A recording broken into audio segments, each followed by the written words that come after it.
बहुत समय पहले की बात है। किसी राज्य में एक बड़े ही खूंखार डाकू का भय था। उस डाकू का नाम रत्नाकर था।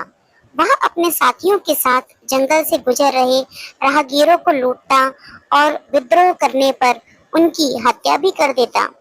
एक बार देव ऋषि नारद भी उन्हीं जंगलों में भगवान का जाप करते हुए जा रहे थे। जब वे घने बिहेड़ों में पहुंचे, तभी उन्हें कुछ लोग विपरीत दिशा में भागते हुए दिखे। देव ऋषि ने उनसे ऐसा करने का कारण पूछा, तो सभी ने मार्ग में रत्नाकर के होने की बात बताई। पर बावजूद इसके देव ऋषि नारद आगे बढ़ने लगे। क्या आपको भय नहीं लगता? भाग रहे लोगों ने उन्हें ऐसा करते हुए देख पूछा।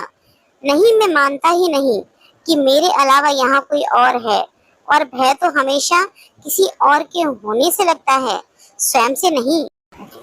ऋषि ने ऐसा कहते हुए अपने कदम आगे बढ़ा दिए। कुछ ही दूर जाने पर डाकू रत्नाकर अपने साथियों के साथ उनके सामने आ पहुंचा।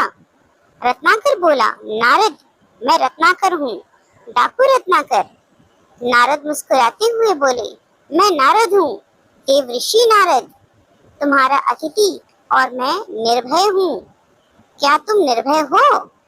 रत्नाकर, क्या मतलब है तुम्हारा? नारद बोले, न मुझे प्राणों का भय है, न असफलता का, न कल का, न कलंक का। और कोई भय है जो तुम जानते हो? अब तुम बताओ, क्या तुम निर्भय हो? रत्नाकर, हाँ, मैं निर्भय हूँ। न मुझे प्राणों का भय है, न असफलता का, न कल का, न कलंक का। नारद, तो तुम यहाँ इन घने जंगलों में छुपकर क्यों रहते हो? क्या राजा से डरते हो? रत्नाकर, नहीं।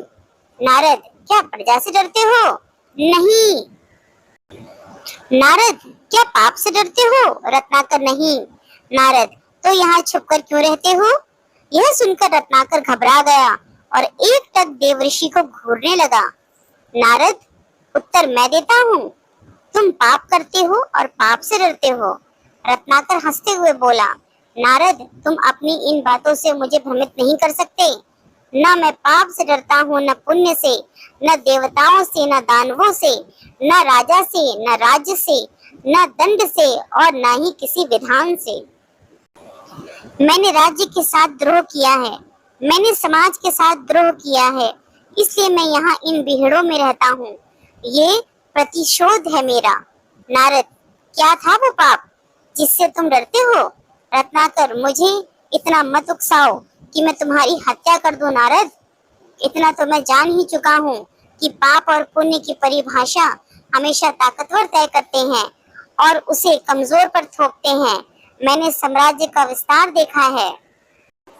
हत्या से, बल से, छल से, कपट से, अनीति से, अधर्म से। वो पाप नहीं था, मैं सैनिक था। दुष्ट और निर्दयी सौदागरों की भी रक्षा की। वह पाप नहीं था।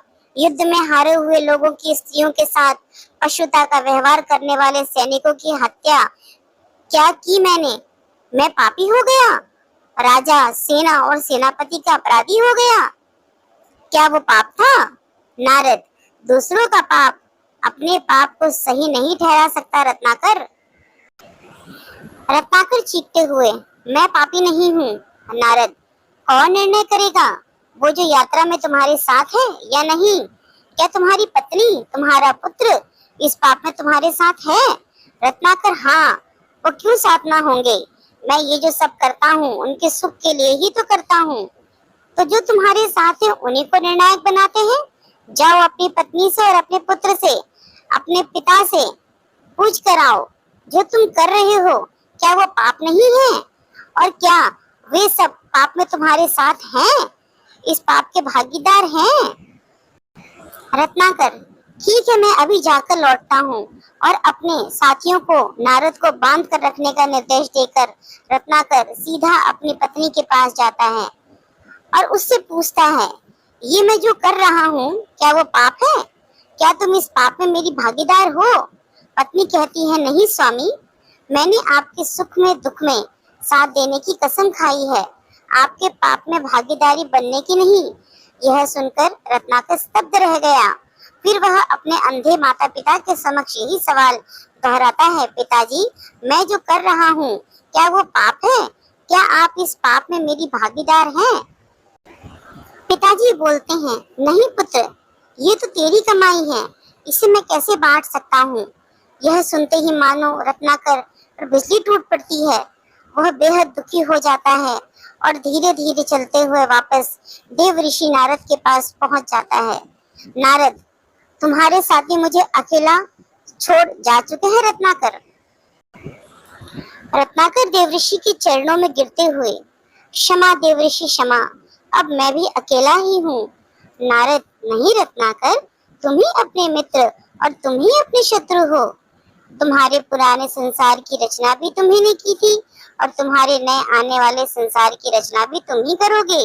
इसलिए उठो और अपने पुरुषार्थ से अपने भविष्य लिखो। राम राम, तुम्हारा पथ शुभ हो। मित्रों, इस घटना के पश्चात डाकू रत्नाकर का पूरा जीवन ही बदल गया।